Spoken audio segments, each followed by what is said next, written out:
We are officially recording the 16 Shots podcast with the Young James Boogie and the AR Dub. What's the name of this podcast? Now let's begin the story. That time, motherfuckers. Dub down, motherfuckers. H-Town's finest 16 Shots podcast. I'm lightning with the blam blam.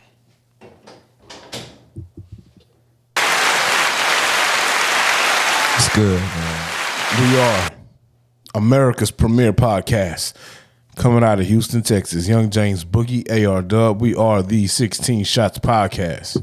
What's going down? Man, it's a good day. It's a good day? Always. Always a good day. Always a good day. How was your day, bro? Did you watch any football today? A little bit. Not really. Did you see Antonio Brown ranting on podcasts? I saw him talking. No, he was talking. It wasn't a rant. It was a talk. How did you feel about it? I don't want to stay here too long, but how did you feel about it?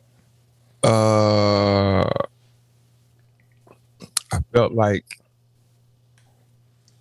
some of the things he said made a lot of sense. It's hard to talk with this delay. How do you have a delay? I hear no delay. You just go, bro. Just make your point and go. It's just a regular flow. How about this? Yeah. I feel like he said some things that made sense. Like, he said a lot of stuff that made sense. Give me one of the things he said that made sense to you. The clip I heard, so I didn't hear the entire show. So I can't cast a stone and say homie is X, Y, and Z off the show. I heard a clip or two, and I heard one of his beefs. And then I saw some actions of said Tom Brady on the field today. So I get one of his beefs, but it's his fault. But go ahead. Whether it's his fault or not, I still feel like he said, like, my friend, because I play football. Like, the narrative that's being pushed is like, oh, Tom Brady saved him. He was out the league, blah, blah, blah, blah. Tom Brady wants to win Super Bowls. That's why he wants Antonio Brown. Like, he could have went and got anybody in the world, and he went and got him. Yeah, because he would have been cheap, though. He fit. He would have been cheap. He did give him a second chance. I mean, if you want to keep it a buck. He could have got anybody in the world. I mean, no, there aren't too many Antonio Browns walking around. So that statement saying he could have went and got anybody else in the world is not a true statement. What I'm saying is there aren't too many times Antonio Brown, generational talent, happens to be on the street for dirt cheap. I think that matters to Tom Brady, how much he gets paid. It matters to Tom Brady if it can fit and I can get that talent on my team for cheap and it fits and it works and I don't have to spend an arm and a leg. You couldn't get Odell Beckham Jr. for that price. You could. No, you can't. I'm gonna tell you why your theory is flawed because I don't have a theory, first off. Well, with that statement is flawed because Tom Brady takes cuts every year to get players. Takes cuts, but yeah, he takes pay cuts every year to get players. It's a difference when the cap is what it is, and I can get that talent for that price point. Here's what I'm saying, though. Tom Brady take cuts every year so they can get more talent. What does a cut have to do with what I can fit on the salary? Because you just said to get him at that price, and what I'm saying is that every year Tom Brady takes pay cuts, so he's already familiar with the way to get players. JB, can I ask you a question? What's that? Hey, what does Tom Brady taking pay cuts yearly have to do with finding Antonio Brown on the street at a very cheap price? Because Tom Brady's not a GM. He's a player. So why is Tom Brady even, outside of the fact that Tom Brady vouched to have this guy on the team, I'm trying to figure out what's the point you're trying to make. The point is, the narrative is that Tom Brady went and got him off the streets. But what I'm saying is, Tom Brady did vouch for him and say, I want said guy on my team. Yeah, because that guy's cold as fuck. All right. Let's keep it a buck. It goes both ways. Like it wasn't too many people knocking on AB's door. That doesn't matter. It does matter. Okay, then why Because did he didn't have too the many best options. player in the NFL said, "I want this player," and they went and got him? Hell yeah! If I could, if I see him if I see him on the streets, and I'm in my 40s and I'm trying to prove a point and I'm trying to get a couple more rings and I'm looking at what I got, I've never had that caliber of receiver before ever, and I actually don't. The team does not have to pay a bag Not to true get him. again. Mike Evans is Moss, like in the top Randy 5 all Moss- times of receivers. The Randy Moss that he had in New England was not the same. Now They broke every record you could think of. Yes or no? Now at the time, Randy Moss is not the route runner that AB is. Randy Moss is a 1 or 2 route receiver. Did they break every record, every touchdown record in the NFL that year? You're not even letting me finish my sentence, sir. At the time, Trying to shut down talk Randy Moss. who down talked Randy Moss? You just said he wasn't the route runner. Bro, You're trying to make a Randy point. Moss is not the route runner to AB. AB is one of the best route runners that ever played, bro. Have you seen him run routes? Okay, Have but you seen him run routes? did Randy Moss? Yes, I have, and he's very Moss good. is not a better route runner than Chad Johnson or Andre Johnson, bro. It's not Randy taking Moss- anything away from Randy Moss. He's a Hall Yeah. of Fame player. They have different skill set. And you're missing up what I'm saying. I said the player that Randy Moss was in New England, he wasn't in his prime. Did they break records? Yes, because that's the first time that Tom Brady had somebody he could literally just throw the ball up to, and that's what he did. But did they And they win a broke ring? every Did they single win a record you ring? can think of. Did they win a ring? They lost. Okay, you're right. They went to Super Bowl, right? Did they win a ring? That was the Super Bowl, though. Book, can I ask, did they win a ring? Is yes or no? Is that the measuring stick? I'm not doing this. I'm not doing this tonight. What you mean? I'm not That's doing why I'm this talking about the tonight. narrative switching, bro. It's It not went even a from narrative switch he ain't never because had a first good off, wide receiver. I never said he never had a good wide receiver. My words were, if that talent is on the street, dirt cheap, I'm Tom Brady, I'm going to vouch for him if I have a conversation. So the narrative you're trying to spin, where you're saying No, people are saying, that's not what you said. That is what I said, but you know Your what? words My bad. were- You wouldn't even let me finish my words, my guy. So Because whatever. your words were he's never had a receiver of that caliber before. That's Not what the you caliber said. of AB, no. When So, he had Chad but then Johnson, when I Chad Johnson said- wasn't in his prime. I just told you that Randy Moss is not the route runner that AB is. It's two different skill sets, my nigga. But did Randy Moss and I don't give a Tom fuck about Brady a record, broke bro. We're every not talking about receiving breaking touchdown receiving record they records. We're had? talking about the style of receiver, bro. He has never played with a receiver who had the style and skill set that AB has. That's what I said. So you mean are you going to sit here and tell me that Randy Moss has a better skill set than AB when it comes to running routes, pure route runner? Who's the best pure route runner? No, I'm not Who's saying the best that. pure route runner out of AB, Randy Moss? I would say AB might be better. All right. So when I say he's never played with a wide receiver with that skill set of AB, how is that a slight to Randy Moss? Well, I could say that Julian Edelman had some stupid numbers. Had stupid numbers, and it still is not the talent that AB was, and you know Well, it this not. is why okay. So not arguing, but what you're arguing is how you feel about AB, and what I'm saying is that the results that come from Edelman and Randy Moss are all-time great results. So how are you saying that he never had this before? He really Edelman he never had a chance to play a full season with AB to even generate those results. You saw what he did in one game. He had 10 targets for 100 plus yards. You saw what he did the one game he played in New England.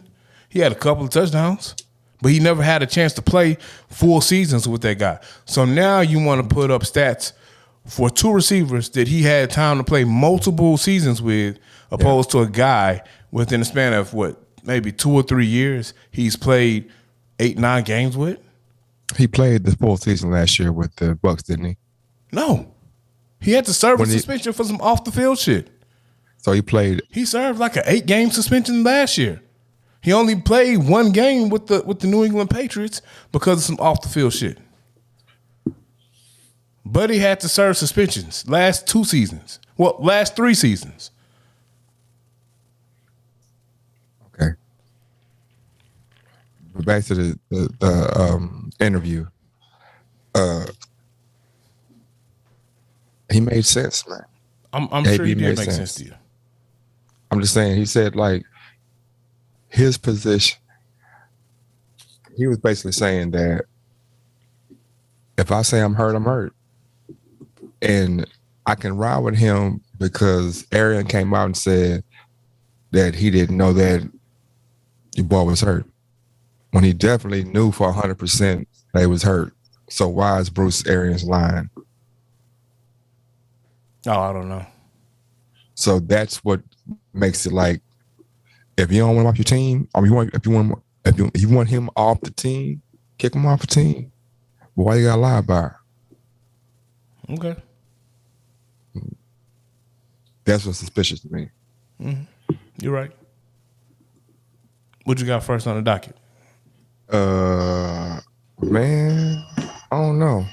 I'm having all kind of technical issues over. Oh yeah.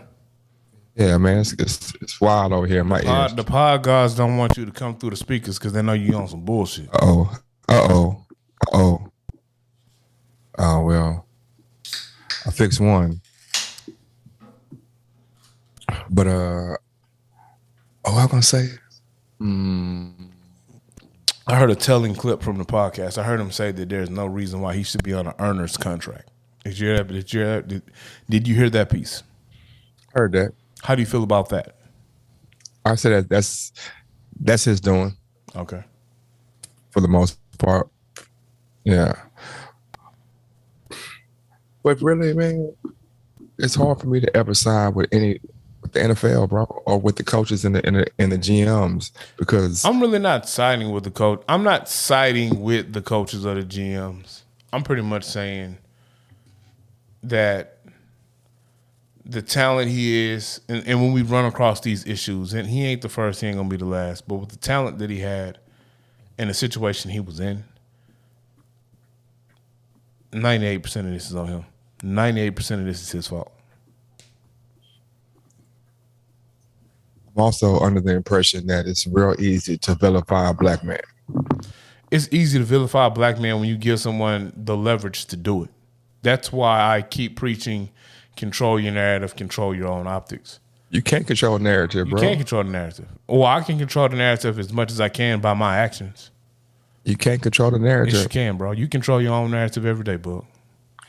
You can't control the narrative. Randy Moss has been a hothead in the narrative for years before he got on TV and showed like, nah, I wasn't a hothead, man. This was like, there's so many moving pieces, and all we see is the end result. So, no, you can't control the narrative, bro. It's impossible. That's not impossible. Unless you have, them on your side. It ain't always us against them, bro. Like, some of that shit is your fault, bro. Some of that shit is someone's fault by the way they carry themselves and their actions, bro. And that'd be the biggest thing. That's even a bigger issue is that people don't want to accept accountability, bro. You got to be accountable for your actions. If you're accountable for your actions and you do the things that you should do, you're fine. Now, if this is the brand you want, if this is how you want to display yourself, then that's cool too. Just don't get mad when you got to deal with the repercussions. This is why. This is why Iman Shumpert's take on LeBron James was so important. Iman Shumpert came out and he had an interview and he was like, everybody blames KD for messing up basketball or doing that move. But it's like, nah, it was LeBron. And it wasn't necessarily him going to Miami, but it was because he kind of made everybody look behind the screen. So now the conversation is not about the court as much as it is about, oh yeah, he's a GM. Tom Brady went and got that guy. LeBron went and got that guy. So and so, like, all the stuff behind the scenes became more important or as important as the stuff on the court. And there's so many different pieces, moving pieces, that have nothing to do with players, but that we associate with players because that's what we see. So we feel like Tom Brady went and got AB. You know how many people he had to go through to get AB? You're a fool if you think Tom Brady didn't have his hand in bringing AB to the team, though. But you know how many people got to go through to make that happen? Tom Brady probably has to go talk to 3. the coach, the owner, and the GM. Yeah. It's 3 people. I'm Tom Brady. LeBron James. If I want to bring Carmelo Anthony on my team, it's 3 people I got to talk to. The coach, the GM, and owner. So in how many instances do you feel like a player should be able to dictate the team? I don't think a player should be able to dictate the entire movements of the team because the player is the player. The player needs to focus on playing. The player is not the general manager or the head coach. Now, if I do have – now, I'm pretty sure on every team the star player is being consultant. So, prime example, when James Harden is playing for Rockets and they want to bring in Chris Paul or they want to bring in Dwight Howard, I'm pretty sure James Harden is giving a heads up. There's a conversation that's had. Now, I will say this.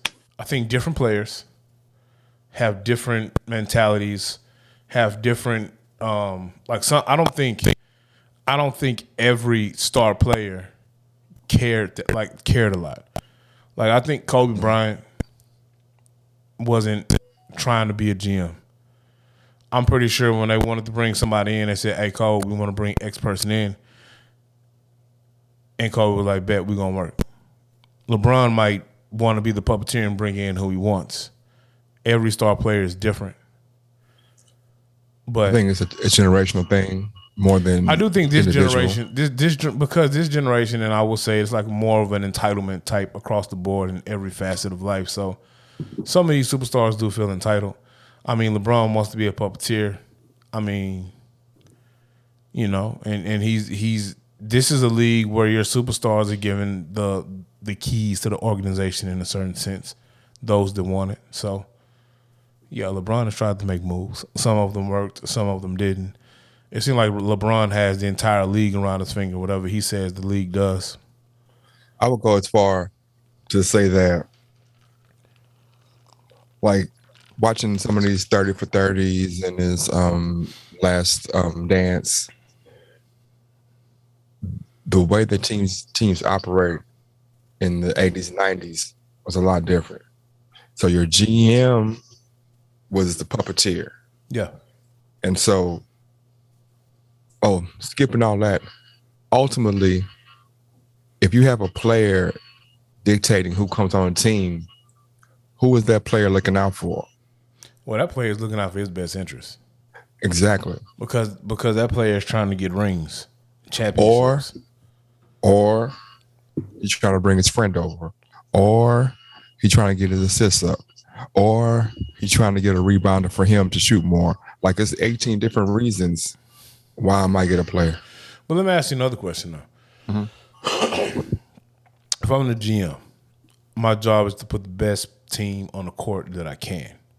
Yeah. So if I'm the GM of the Houston Rockets, James Boogie is my star player, my franchise player. Yeah. Let's say James Boogie is a ball dominant guard. Yeah. You got to have the ball in your hand. I'm not going to go out and go add another ball dominant player to the team with you. I'm going to build around you. So I'm going to go grab people. And what they did twice. No, I'm going to go grab people that play off your best assets and skill sets. Yeah. Now, they went and did that shit because James Harden allowed it. What you mean? You think James Harden wanted to have Westbrook on his team? I'm 100% sure that James Harden signed off for Russell Westbrook to be on the team. What I'm saying is, You don't trade Chris Paul to sign Russell Westbrook and James Harden not sign off on that shit. what I'm saying is that the basketball player James Harden is a ball dominant guard. Why would I bring in 2 more ball dominant guards right behind that? Westbrook is partner. We know that. I'm just asking you a question. Oh, I'm pretty sure. Well, at that point, they had no choice. So at that point, you had to get rid of Westbrook So the easiest way to get rid of Westbrook was probably to go grab John Wall. And at the point where they went and grabbed John Wall, James Harden didn't give a shit anyway because James Harden wanted out. He That's knew three times in a he row. was going to be out. But Well, that's 3 times. It's 2 times in a row. No, Wall, Westbrook, Paul. Wall don't count. Wall don't count because James Harden was out the door anyway. Now, Chris Paul and Westbrook, 100% James Harden signed off on. And when Chris Paul came to the team, Chris Paul is the person who switched his game up. So his game took a backseat to James Harden's game. It did. You know it did. Not really. It did. When Chris Paul came on the team, it wasn't Chris Paul game and James Harden can James Harden change and fit and make his game fit. When Chris Paul came, it was Mike D'Antoni ball, and James Harden played James Harden ball. Chris Paul's role changed, and Chris Paul, his primary game took a backseat to James Harden. And Chris Paul played Chris Paul ball when James Harden went on the court. That's why a lot of times they weren't on the court together. And that's they were, bro. What you bro, mean? there was a lot of times where they weren't on the court together, bro. So okay, let's make this make sense. You trying to tell me they brought in Chris Paul to put him on the bench? That's not what I said, but okay, so bro, never mind. You telling me that Chris Paul and James Harden didn't play most of the time together? So you mean to tell me when I told you Chris Paul is the person who changed his game, and then I said most of the time they weren't on the court together, your argument turned to me arguing playing time and them being on the court together. Okay, I'm saying that with what I said, which is fact, is that Chris Paul changed his game to play alongside of James Harden. Like that's the major issue. The major issue is that he didn't change for James Harden. So who did he change for? He changed because of D'Antoni's all offense. So you mean to tell me that Chris Paul coming over from the Clippers to the Rockets, he didn't change his game so he can play alongside of James Harden? He changed his game because the offense that D'Antoni ran was different, not because of James Harden. Had nothing to do with him wanting to play with James Harden, and he's the superstar, so you're playing James Harden ball. Had nothing to do with it. When he was in Houston, he shot the ball 46%, 47%.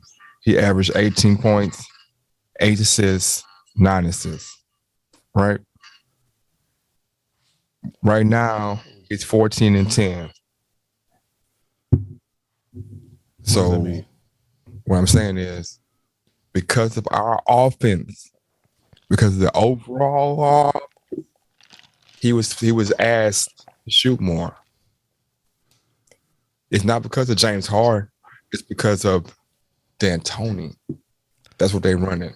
Okay. And Daryl Morey. All right.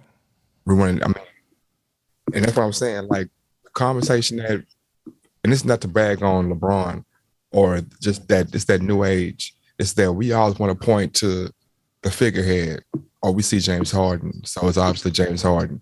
We're talking about nobody blame. That's what I'm saying, bro. I'm not blaming. Nobody blame. You saying point to the figurehead, bro. And Also, if you really wanted to, if you really were going to compare Chris Paul's numbers, you probably would compare his numbers pre James Harden versus to once he started playing with James Harden, because that's when he changed his game. He clearly changed his game from when he came from the Clippers to when he got to Houston. He changed up. So how did he change? He was more of a facilitator in LA. He actually shot the ball more in Houston. He shot the ball more in Houston because that was a need to play around. That was James a Harden. need. Yes, it was the need to play around James Harden, bro. Was it not a need? I'm asking you. Was it not a need? What is the one thing that James Harden always says that he needs in every team? What does he always say when he played the Rockets? He needs shooters. He needed people who shoot and make plays outside of him. We needed playmakers who could make plays outside of him. Is that correct? Yes. Is that not why we brought Chris Paul on the team? Yes, that's why that was the thinking. So when his game changed, he went from more facilitating more in LA to making more shots in Houston. That's what he came to do. And you think that's because of James Harden or you think because of D'Antoni? It's a mixture of both, but he had to change his game because he was playing alongside James Harden. You don't think that he had to change his game when he's playing alongside of Kevin Durant and Kyrie Irving? Who, James Harden? Yes. You don't think aspects of his game have changed slightly? Certain things What that he part? used to do that he doesn't have to do anymore? I'm asking you, basketball expert, sir. He's 20. I don't care about the numbers. right now. It's about What you how mean? it's I don't about care how about he's the doing it though, numbers. Book. It's not just numbers. You just can't say he's 20 and 10 or 20 and this. Like, how is he getting to 20 and 10? What is he doing? Is he doing something differently? Is he facilitating the ball more than just taking more shots? Like, what is he doing? Can you What tell I'm me saying that? is that, But can you tell me that? okay, I'm going to answer that question. He's such a unique player because he has led the league in scoring. He's led the league in assists. He's a big guard. He can rebound. So he can take the place of KD when KD sits. He can take the place of Kyrie when Kyrie sits. He can facilitate when they're both on the court. He is the utility man on that team, on the Brooklyn team. Was he the utility man in Houston? Yeah. All right. He led the team in rebounds. Oh, I'm sorry, in assists, scoring, minutes played, post defense. Like, he did everything for Houston. Okay.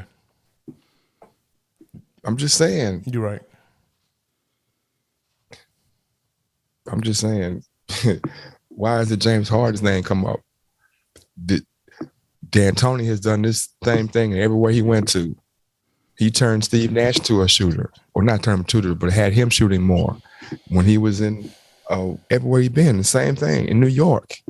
He had D'Antoni. I mean, he did Jeremy Lin change for Melo, or did Melo change for Jeremy Lin? I don't know. I don't watch New York basketball like that, sir. Well, Jeremy Lin came in and he was doing the same thing Harden was doing when they had Linsanity. Okay. I'm just saying, man. The conversation is revolved around the wrong premise. There was no premise. Like, it was just an example. The only example that I even tried to use was a player when they get on a team with another star, sometimes they have to change their game to complement said star. And that went down a rabbit hole of you trying to make it seem like I said James Harden was X, Y, and Z, and that is not true. That is not the case. I don't even know how we got here, I'm bro. saying that. And so it's cool, bro. I'm saying that the conversation is going to get nowhere, and I don't want to have it anymore. Not because I'm being in. Not, bro, not you because said some false ass shit, I bro. didn't say false ass shit, nigga. How you telling me if you have two superstars who are two ball dominant stars, you mean to tell me they can coexist on a team and someone doesn't have to change their game? Someone's game doesn't have to take a backseat to someone else's. Someone doesn't have to change how they're playing within the offense. Is that what you're telling me, sir? What I'm saying is, I said, is that what you're telling me? It's yes or no. I'm saying no. All right. So you saying no to what? No, they don't have to change that game. So when KD goes to Golden State, no one's game changed. No one's game took a back seat to someone else. Whose game changed? Did anyone's game take a back seat to someone else? No. Okay, then never mind. I'm off. You're right. Who? I'm off. I just said I'm off. You're right, bro. Say the name of the person There's who no stopped name playing. of a person to say, bro. I just said that you're right. Okay, whatever. I'm just saying you said something that wasn't right. That wasn't I didn't right. say anything. I asked the question. I asked the question to you. I asked the educated question. My question to you was, when Kevin Durant went to Golden State, did anyone's game have to take a back seat? You told me no. I said okay. I never said that anyone's game took a back seat in Golden State when Kevin Durant got there. I asked you a question. The reason why I asked you a question is because you have a Kevin Durant who goes on a team with Klay Thompson, Steph Curry, Green. All I asked was, well, since you're adding a legit superstar, someone who's arguably the best person in the game, does someone's game have to take a back seat? You said no. I said okay. I don't know. I mean, you can't said take a no, back so I seat. said okay.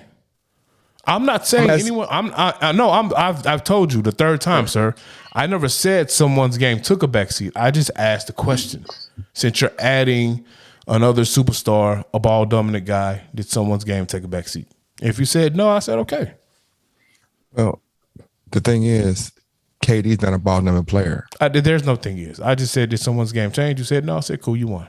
Because I didn't say anyone's. I'm saying no. I didn't say anyone's game took a back seat. I asked a question. Yeah, but I'm saying that KD, I said you won. I don't Clay, want to talk about it no more. You won. those guys aren't you won, bro. ball You won. dominant players. You won, So bro. I said you won. Stop It's trying not to prove about me winning, wrong bro. when I told. Yes, it is. If it's not about because it's not if about winning or losing. if I have already said you're right, your point is correct. You're trying to continue to prove me wrong about something. you put the I didn't bring the name up. You did. You wanted me to bring a name up. You sat here long enough for me to bring a name up, and all I'm saying I is, made you say KD. no. Why are you this way? No, why are you this way, my nigga? You just said some crazy ass shit. I didn't say anything crazy. I asked a question.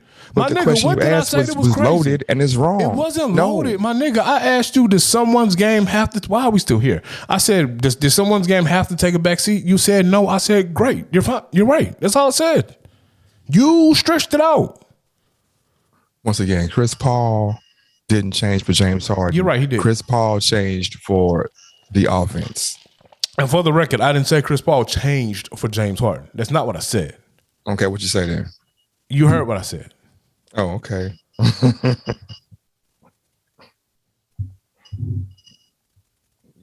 I heard what you said. Yeah. Like I was saying, the same thing with going all the way back to AB. I'm not talking about AB no more.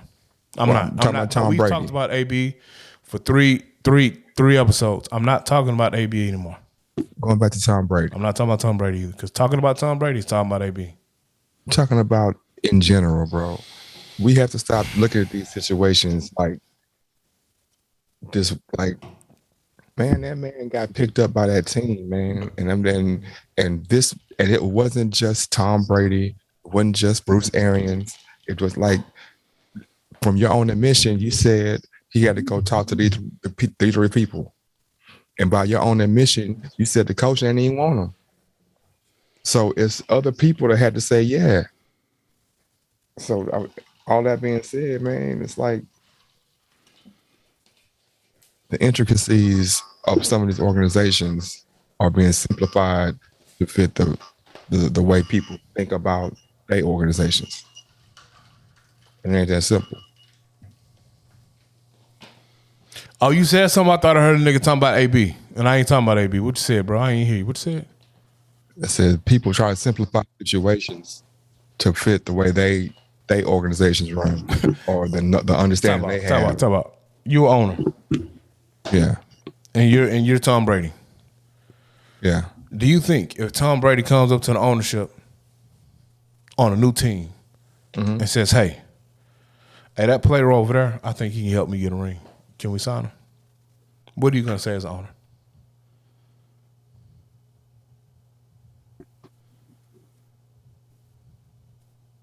I got to check on my books first. I got to go to finances first before I do anything. Bet. Cool. You go to finances, it all works out. Okay. Financially, signing this player is going to work. There's some questionable things off the field, but Tom Brady wants him. What do you say? I say, okay, now I go to my coaching staff. I don't want him. He's a fucking headache. Then I say, now, Tom Brady, because we can't have one person to destroy 12. Okay. It happens all the time. All right. What you got next? You threw me off. I don't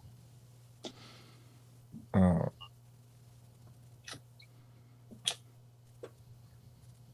Bob Saget died. I saw that. I don't feel a way about it outside of a person lost a life that's sad. I'm not a huge Bob Saget fan. Bob Saget was one of those comedians who got trapped in a role. Not trapped, but got kind of pigeonholed. Wasn't he America's Funniest Home Videos at one point? Yes, I think so. After Full House. I mean, Full House, Urkel, these, yes, it pigeonholed you into a I guess for an actor or actress, it's a nightmare because it pigeonholes you into a role. Like I've heard Mahershala Ali say he purposely wouldn't take roles on like series because he didn't want to be in a role for more than 1 or 2 seasons because he didn't want to be pigeonholed in a role. Because he talked about Luke Cage. Because, he died like halfway through the first season of Luke Cage. Yeah. And it was crazy, bro, because he was the star of the show. Character. Huh? Yeah, it was a fire character, bro. Yeah. In the comics, how the comics are written, those characters all were alive for a while, but they killed him. So he said he was talking about how I forgot which House of Cards. He was on House of Cards for like 3 seasons, and he finally got off. He went to House of Cards and told him, "Hey man, kill me off. I don't want to be on there anymore." And right after House of Cards, they came to him about Luke Cage, and he wasn't gonna do it, even though it was Marvel. He was like, "Nah, I don't want to be on another series." And the only reason why he did it was because the character died. So,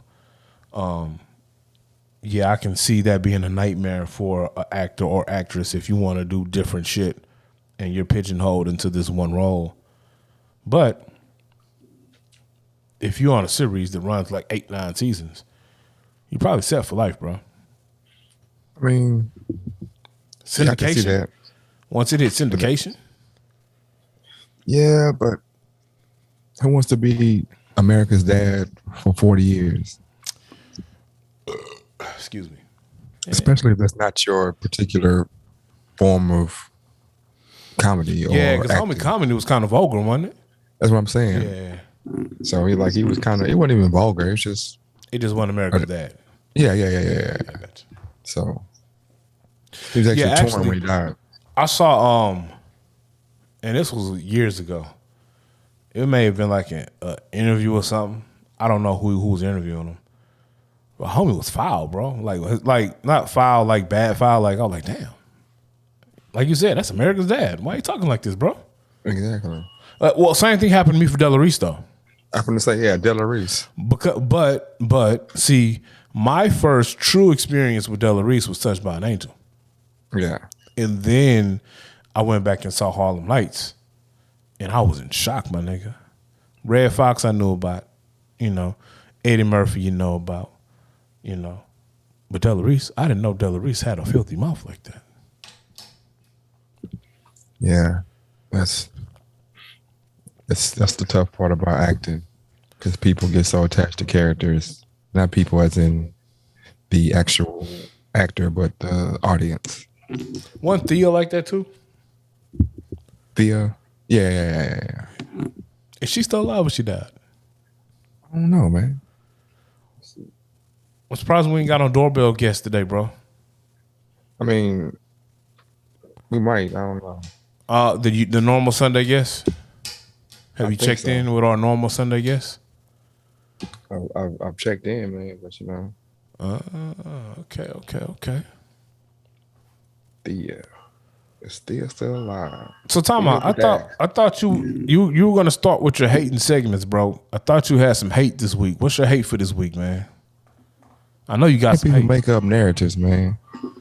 Oh, so you hate me, okay? Because you claim I make up narratives when I really don't. But give me an example of a person making up a narrative. Let's unpack this.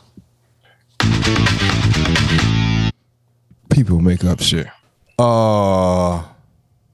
I'm sick Did of you this know 10-year challenge, bro. You sick of it? I'm sick of this 10-year challenge already, bro. Why, man? I'm not a joiner. I'm You're a also hater. not a Facebook participator. So sometimes these challenges I just get sick of. I'm not a hater though. But speaking of hater, yeah. I thought we had a new segment. You said that you were gonna hate this year. So what are you hating on this year? I know you said narrative changers. So this is week number 2. You're trying to throw shade at me. But go ahead and tell me about how you dislike narrative changers. You've said repeatedly that I am a narrative changer. I don't know how. Yes, Give are. me an example of me changing the narrative. So I might not be aware of it. So I want to be, I want to, if I have a flaw, I want to work on it. You know what? I wouldn't say it's you in a silo by yourself. Yeah, but you've repeatedly said that I am a narrative changer. So I would love for you to give me an example of me changing the narrative, so I can. But that's what people do, man. No, Like well, when you, do you change the narrative? I try not to. But do you? I try not to. But do you? Not on purpose. If I do, it's accident. Do you do it though? Not purposely. But do you do What you want me to say? I didn't ask you if you do it on purpose or maliciously. I just asked, do you do it? I might have done it before, yes. So you do it. I said I might have done it before. So you do. So you have participated in being a narrative changer.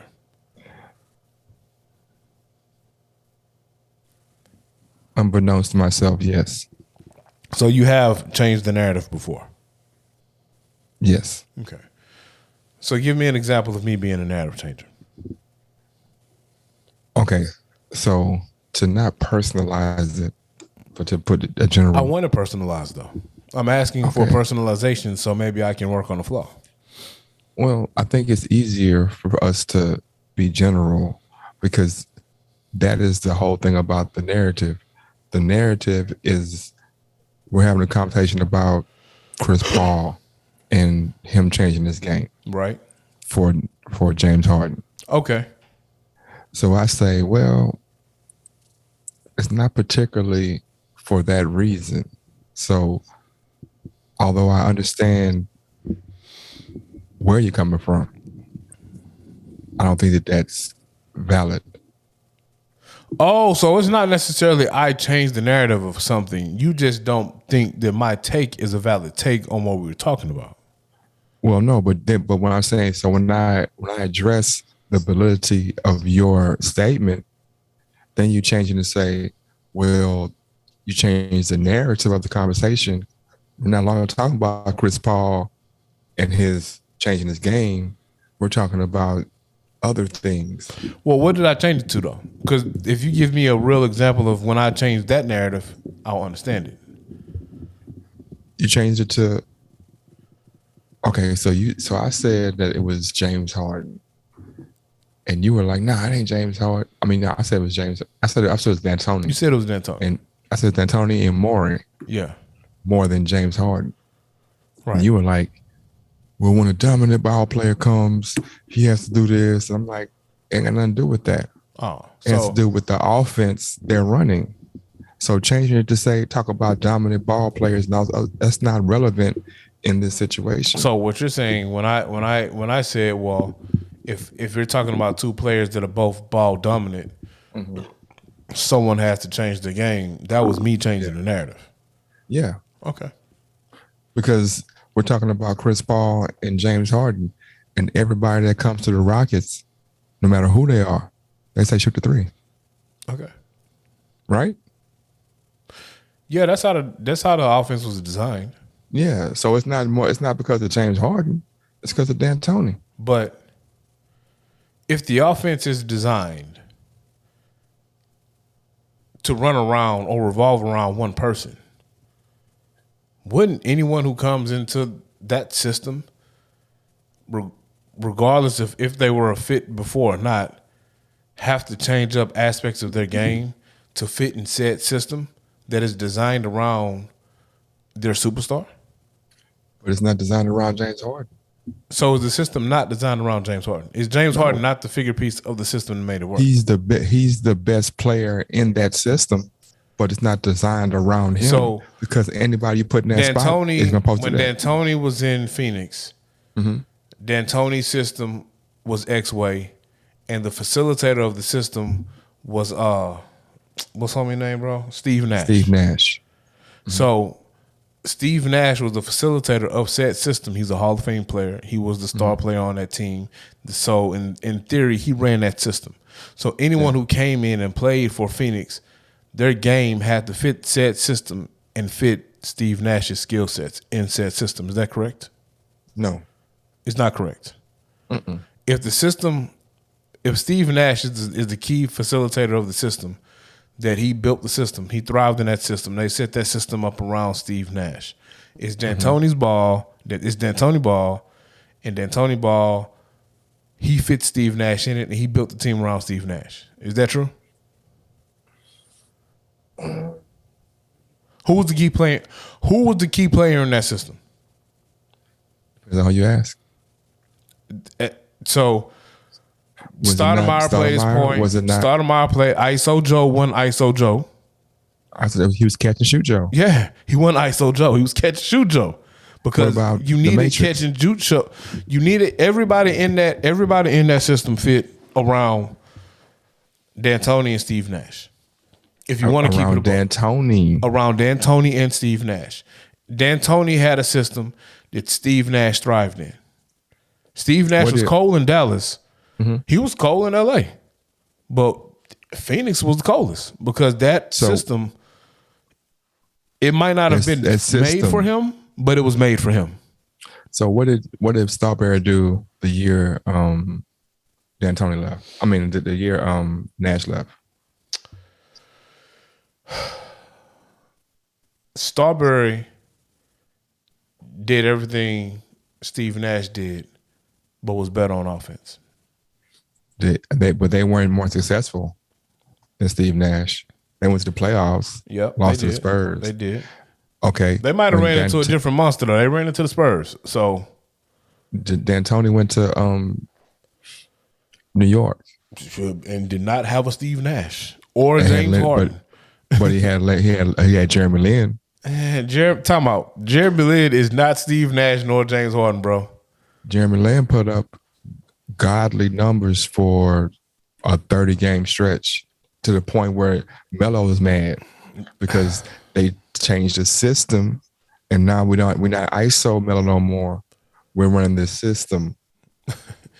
Jeremy Lin. So the difference between Jeremy Lin, Steve Nash, James Harden is this. Out of those three players I just named, two of those players are legit Hall of Famers. Out of those three players I just named, one of them is going to go down in history as one of the, if not the best, pure scorer the NBA has seen. Am I lying? Have I told a lie yet? Huh? Who you talking about? What you mean who I'm talking about? If I tell you out of Jeremy Lin, Steve Nash, and James Harden, one of them might go down as one of the best pure scorers that this league has ever seen, who you think I'm talking about? James Harden. All right then. Out of those three players, two of them had career sample size, like throughout their entire career, they were the man. One was just the man for 30 games. A little more than that. Man. Who you want, James Harden or Jeremy Lin? Did you forget that Lin came to Houston? Who you want, James Harden or Jeremy Lin? I want James Harden. Who you want, Jeremy Lin or Steve Nash? I want Steve Nash. All right then. Let's not do that. But what I was saying is, in that system, which is what they said about ISO Joe, that's why he left Phoenix, because they were like, oh, he's a system player. The same way with the Matrix. Oh, he's a system player. Like some of those players were thought to be system The Matrix players. was more of a system player than ISO Joe. ISO Joe, matter of fact, ain't ISO Joe back in the league? He's on the bench for Brooklyn. No, not Brooklyn, for somebody. He I on the feel like bench. He ain't ISO played Joe yet. came in the league and had like one of the slowest ISO Joe games and put up buckets. He hasn't played a minute in the NBA. He's in the league, but he ain't played. He put like a bucket up or two, bro. He ain't even got in the game yet, man. No, he got in the game because I saw House of Highlights. So he got in the game. This year. This year, he got in the game. It was a big You deal. sure? I'm positive. It was House of Highlights. No, bro. No, he got in the you know game. what? He got in the He game. did I get know in- he got in the he got game. in the game. Because I You're saw the right, you're highlights. It was like He got vintage for- ISO Joe. He got He a played bucket for or 2 two. minutes. He got a bucket or two. He took one shot. He got a bucket or two. That's what I said, bro. Shit. Damn, nigga. Played for Boston. That's what like, yeah. Played 2 minutes in Boston. ISO Joe definitely worked outside of that system. I think Stoudemire worked outside of that system. The Matrix, the system worked better for him than him working outside of that system. I'm not saying he didn't have success outside of the system, but working inside of that system, he had his most success. For Matrix? Yeah, I think he did. This is just my eye test. I mean, think about it. Everybody who looked good in that system. Damon Stoudemire not Amari Stoudemire. Yeah. He looked good outside of that system still. Yeah. In New York. He was cold. Very. Yeah. Of course, ISO Joe was cold outside of that system. And Steve Nash was cold outside of that system. They were up cold, but in that system, Amari Stoudemire wasn't asked to shoot jump shots. He was not. No. And so when he went to New York, you're like, I got a jump shot. Yeah. We saw aspects of his game he didn't have. He didn't have first. Now he's an all-star in that system. Yeah, but he didn't have you had no shooters, so he could. He was a. What you mean he had no shooters? I said he had enough shooters. He had enough. Yeah. I said in that system they had enough shooters. He didn't have to shoot. No, he could have got the ball on top of the key and pull up for the three, like Antonio McDyess. He didn't have to. He roamed the paint, dunked on niggas. He ran the court, dunked on niggas. He pulled boards and played defense. And once he got to New York, so you agree with me? What? That the system dictated the player. I've been saying that the entire night, bro. Okay, so that's what I'm saying. That I'm not changing my game, Chris Paul, because of Harden. See, it's because of the system. This is the problem. The narrative was never changed. You're hung up on the fact that I said once Chris Paul came and played with James Harden, his game had to change. But you're hung up on that Harden. And so what you're hung up on is when I say when he came to play with James Harden, his game had to change. You're hung up on the name James Harden. You are excluding timeout. You are excluding the fact that I said the offense revolved around its key player. Its key player is James Harden. Now, if D'Antoni's the coach, so common sense should tell us and our listeners that the coach is implementing said system. So if it's D'Antoni's system, that's fine. James Harden is the key piece of D'Antoni's system that's making it work. It wasn't Chris Paul. It wasn't PJ Tucker. It wasn't House. It was James Harden. You take James Harden out of D'Antoni's system that he had in Houston, we are not playoff championship contenders. Therefore, if Chris Paul comes to Houston, if Westbrook comes to Houston, if John Wall comes to Houston, their games are going to take a backseat to the key facilitator of the offense, which is James Harden. Probably the reason why we didn't have as much success as we should have with Westbrook is because he's so hard-headed, he don't want his game to take a backseat to nobody. Coach, star player, GM, common sense, none of that. Okay. I mean, no. Well, I'm not saying you're wrong. I just think, I just realized right now that me and Joe Johnson are the same age, 3 years apart. Oh, you 3 years older than Joe Johnson? Yeah. How old is Joe Johnson? He's 40. Oh, so you 45. And we were born the exact same day. So you're 45. I mean, see, that's a narrative changing right there. No, it's not a narrative change. So, all right, Truth Serum. How many birth certificates do you have? One, bro. You want to pull it out? I don't want you to pull anything out. But let's keep it a buck. I've had conversations with family members, so I know how many birth certificates you have.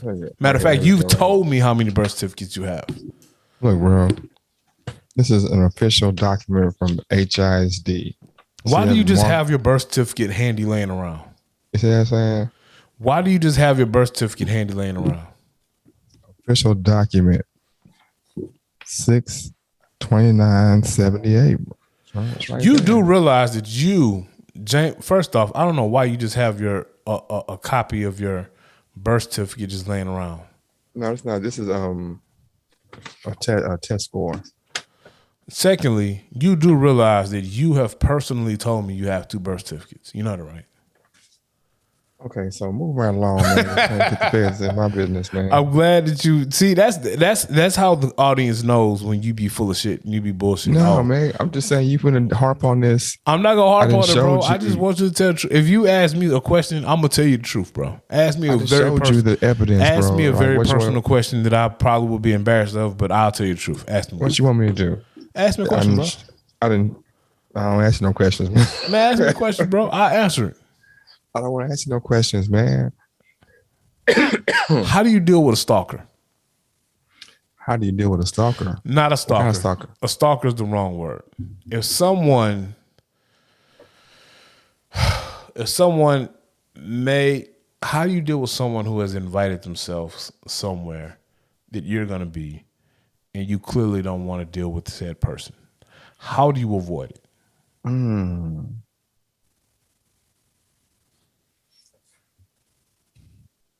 I like stalkers. Huh? I like stalkers. Are we going to have a guest? No, I don't think so. Oh, okay. So I thought we were. Oh, touchdown! Oh, touchdown! Sorry, the Chargers. 2 seconds left, fourth quarter. Score was 22-29. Touchdown pass at the buzzer. Touchdown to Keenan Allen.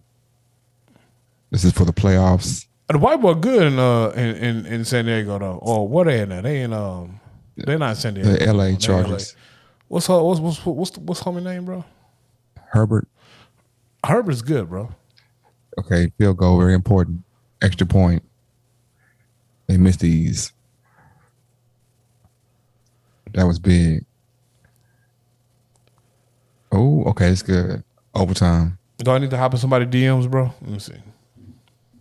You can have the DMs? What you mean? I do what I want to do. I'm a grown ass man, bro. What I was saying is, John Moran is the truth. How someone is inviting themselves somewhere where you are. Mm-hmm.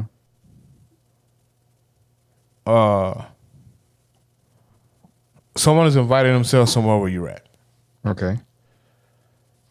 You didn't invite them. They just know sometimes you're there. They invited themselves. How do I know you're there? Huh? Just in conversation, bro. So you're talking too much. I'm not talking too much.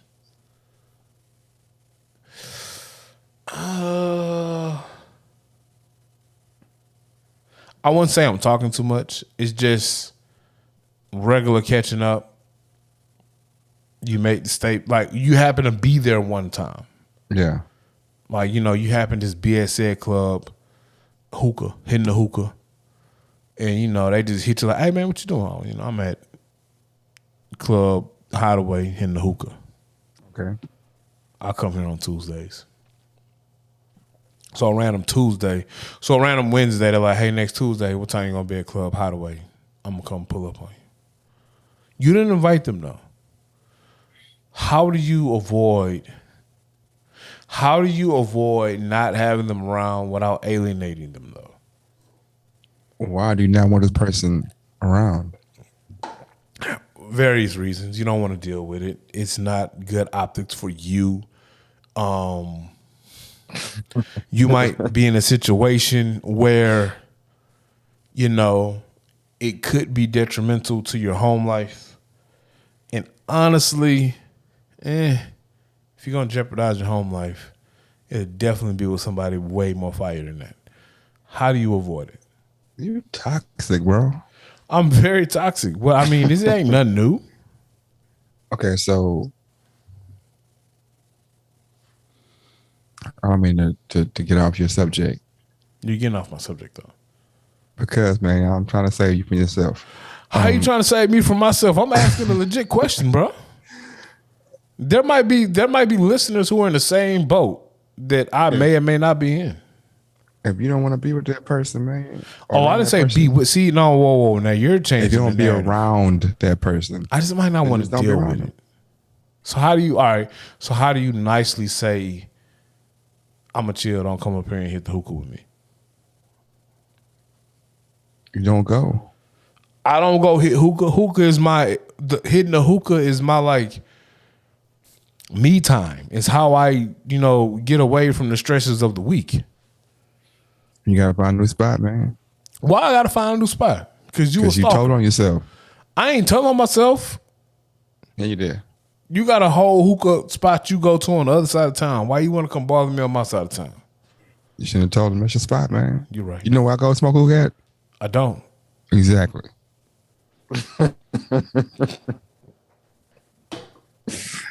You're right. Man, let me hop in the DM right quick. What am I gonna say? Okay. How do you deal with racism?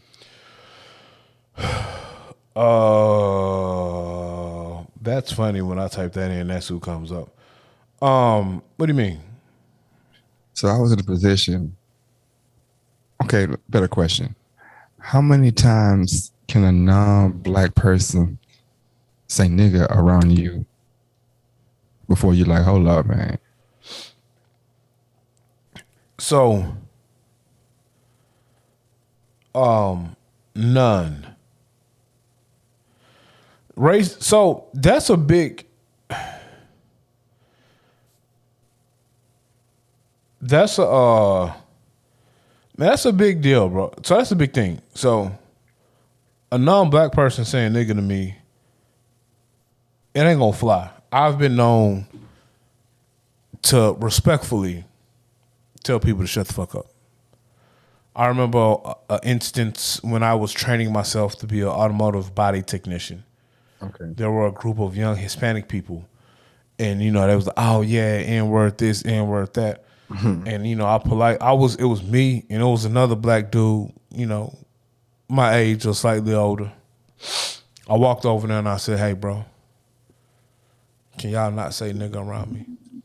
And I respected it because I ain't go over there, I ain't talk crazy to him. I just said straight up, hey, can y'all not say the N-word around me in my presence? Yeah. And I respected it. You know what I'm saying?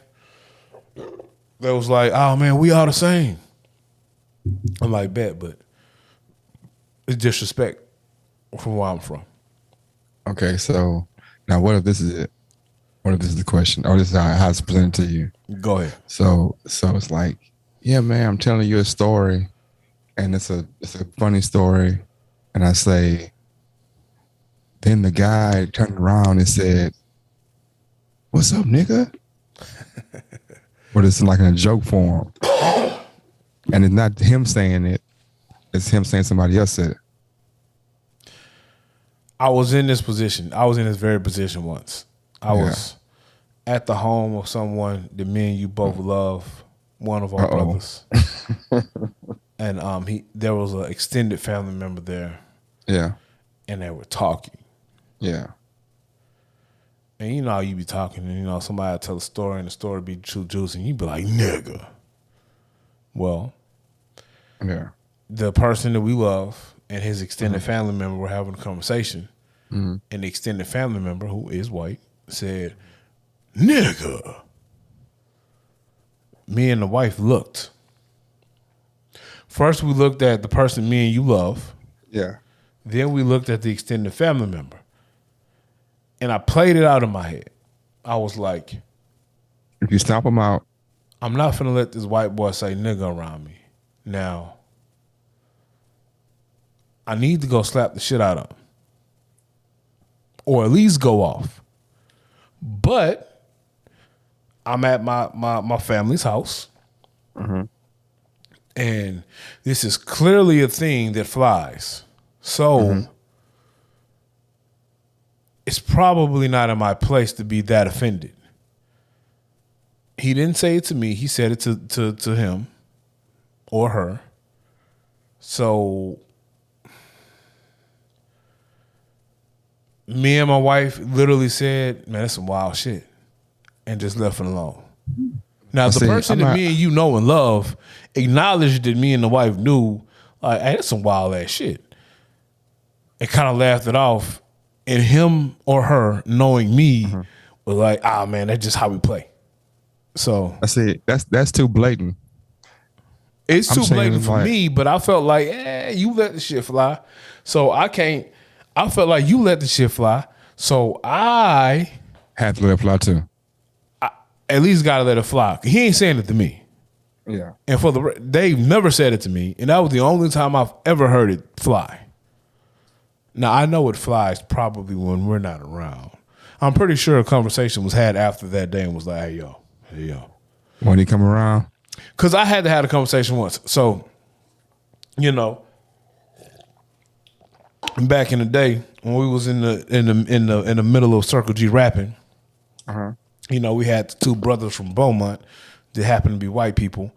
They would roll with us. It was the two brothers from Beaumont and then the homie Daniel Earl. Shout out to Daniel Earl.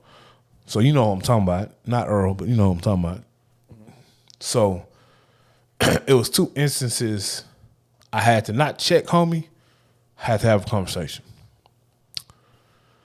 First instance was we was driving down the street. We was on our way to some hole in the wall club in the Clark. And homie was drunk in the back seat. And he was like, man, I love you niggas. I stopped in the middle of the street. But it's have you ever heard people say that it's they were? Is they what? It's they word. Yeah, so how he tried to break it down to me was he used it as a term of endearment. It ain't hate.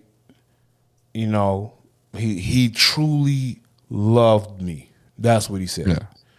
And later on in life, some things happened with us, members of the clique. He looked out. So, I mean, homie. Homie got black wife, black kids. So, I don't think homie was racist. I just think homie was drunk and got carried away because listening to me the rap songs.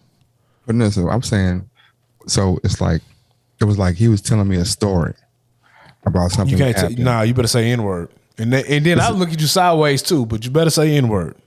But he's not black. And What is he not though? white. What is he? Venezuelan. See, for some reason, the Venezuelans, the Puerto Ricans, the Cubans, like Fat Joe says it, and it's okay. But this is like he was Nigga, like, I can see the coke in your nose. But he said, he told me the joke. Well, not when a joke, it was a story. And before he said it, he looked around. So he knew what he was saying. Yeah. But there was no racism in what he said. That means he knew he wasn't supposed to say nigga to you. But he still said nigga. So, but how many times? The fact that he looked around and knew he wasn't supposed to say it, I can deal with you if you say it and don't know you don't supposed to say it. Yeah. Like, Fat Joe don't know he don't supposed to say it. Well, I don't know. I guess Fat Joe can say it. I don't know why he can say it. Fat Joe can say it, man. He can say nigga, it. I can see the coke in your nose. He said nigga more than I've said nigga probably. You know what? Puerto Ricans, Cubans, I've heard them say nigga before. I didn't feel a way about it. I kind of like, Even a group of dudes, I was like, hey man, stop saying nigga. They was Mexicans. Yeah. And I don't think they really had an ill will about it when they said it. But yeah, okay, so what's worse? The white person that says it just casually in conversation? Yeah. Or the white person that gets too carried away while they singing the rap song? The casual. Because I feel I used to talk to this white girl who she had no qualms about it, man. That's one of the reasons why I never could date a white girl. Because I felt like they was going to get way too comfortable because I say nigga too much and just say nigga, bro. And then at that point, if you in love or married to the white girl and she let the N-word fly, you going to let it fly because you in love, bro. I mean, she said, she's like, I ain't never known no white people. I grew up around all black people, and that's just what it is, man. It was a dude from the Clark, stayed in the hood, had gold teeth, you know what I'm saying, big chain, swingers, black girlfriend, black family. Mm-hmm. I ain't never heard him say the N-word. He was pretty hood too. He sold dope. He lived the black life. Sold dope, went to jail, all that shit. He was treated like a black person, bro. Can Post Malone say it? No, he can't. Eminem, can he say it? No, he can't. I think Eminem could have said it if he didn't have the history of being racist. Because he said it with a hard R, bro. Yeah. And that's the other, it's how you say it too. You know, white boy Travis told us a joke one day, and he knew what he was doing. He was like, why do black people grow so tall? And whenever a white person starts off a joke and it's why do black people do X, I'm already side-eyeing you. Yeah. So white boy Travis was like, why do black people grow so tall? And I side-eyed him.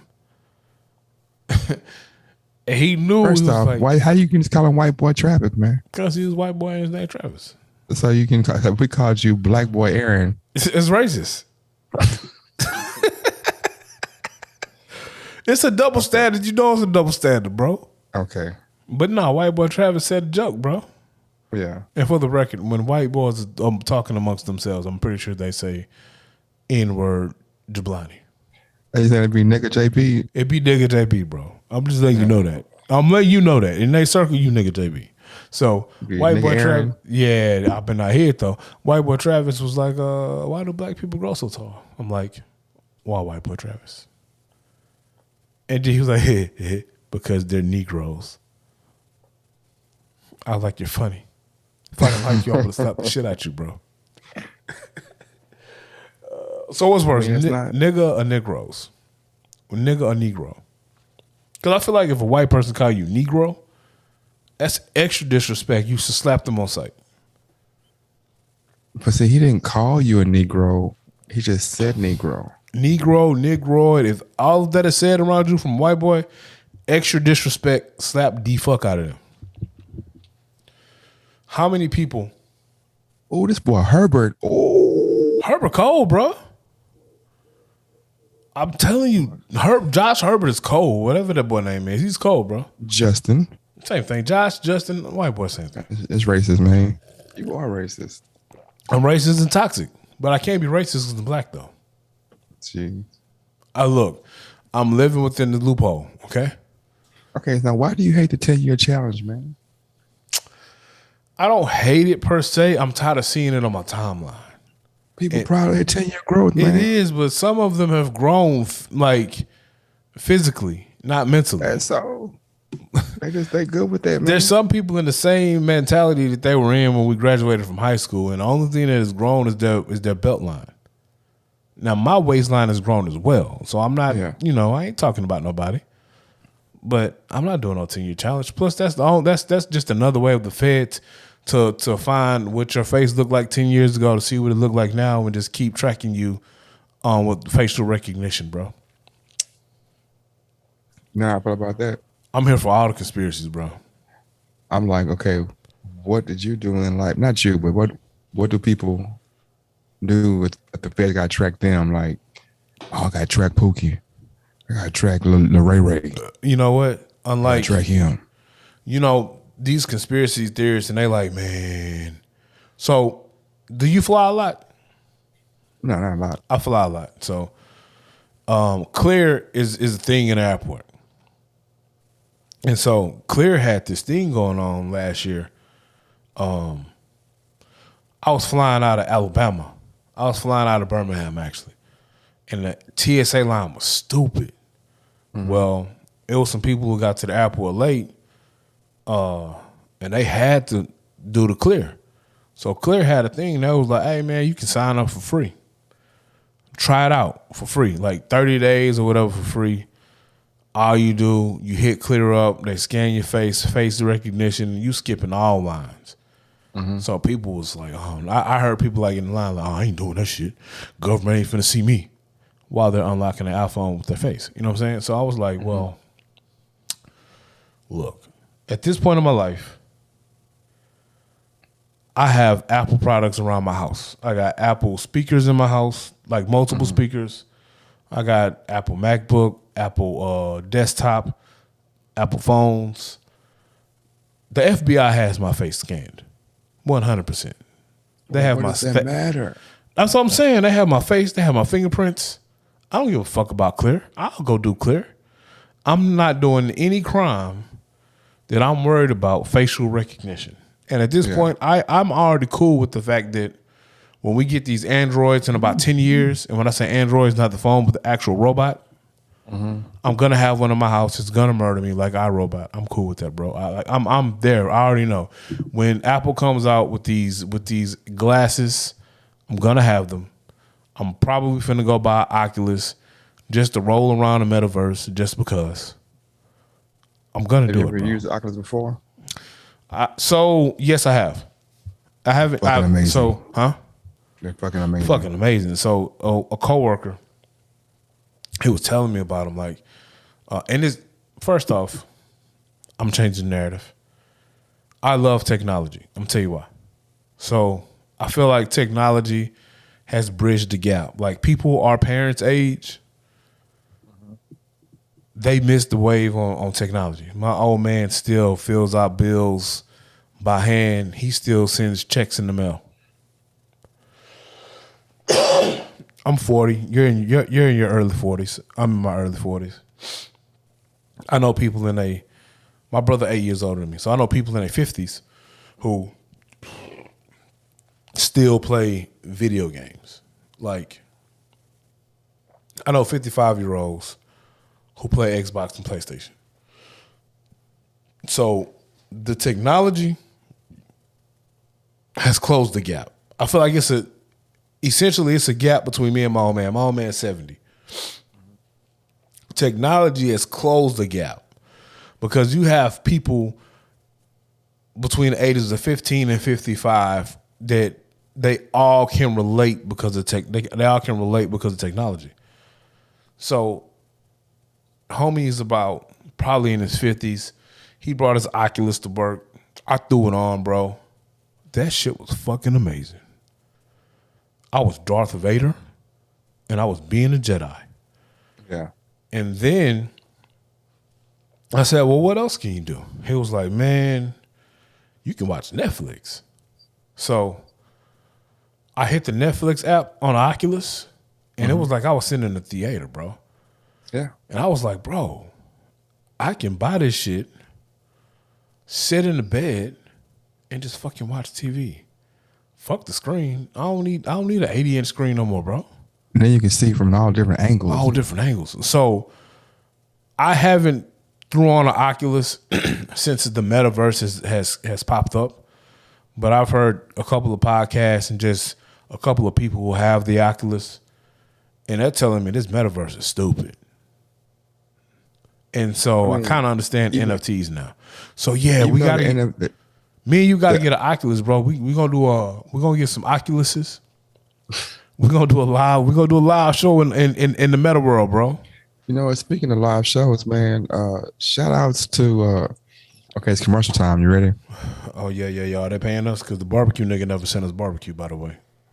Okay, but we finna do this, all right?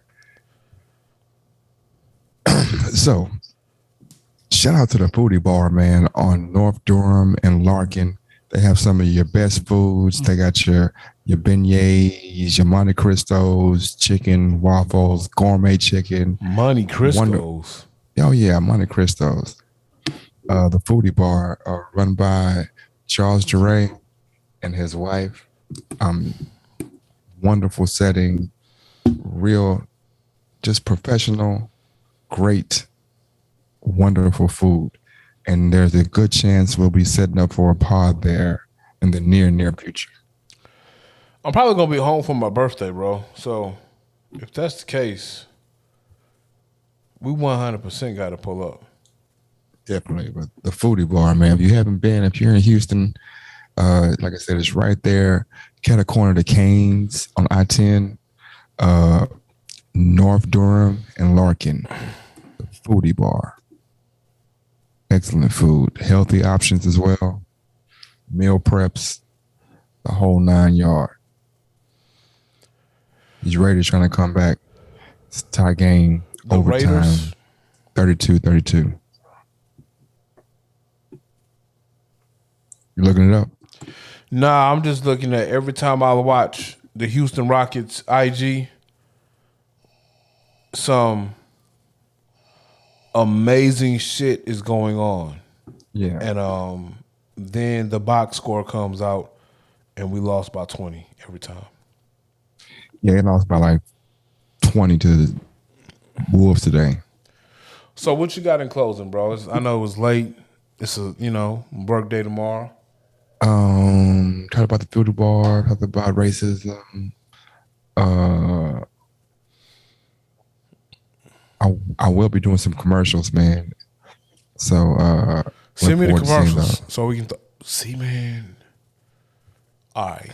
You got a whole flash drive full of material you can put up on. First of the months iTunes. are busy for me. I have a new. I know you don't want to hear about work, but I'm doing it. You need to find your way to Atlanta so we can shoot some legit commercials and throw them on the IGs. We need to up our social media game for 2022. So we or you? Well, we. And so you are the social media guy, not me. Oh. So like you had the IG popping with your, your slogan and your IG shits. So, Now, I can tell you this part about it. If the game ends in a tie, the Raiders and the Chargers both go to the playoffs. And who gets kicked out? Who gets eliminated? I want to say it got to be somebody in the AFC. So it might be Pittsburgh made it. I don't know. Somebody got kicked out. Might be Pittsburgh. Well, we know who didn't make it, and that's we know who did make it, and that's the fucking Texans. We had a rough year, man, but it's always next year. Yeah. Will you be excited if there's a trade in Cleveland and we get Baker Mayfield? Baker Mayfield ain't trash. Be excited? Baker Mayfield is good enough to make you feel like you're going to win. He's no Deshaun Watson. How many times Deshaun Watson went to the playoffs? He almost went to the Super Bowl. How many times in the playoffs? I want to say twice. I mean, he's had a small sample size. What, 4 years in the league? Same with Year Baker one he Mayfield. got hurt. Baker's been in the league longer than Deshaun. You think? I know.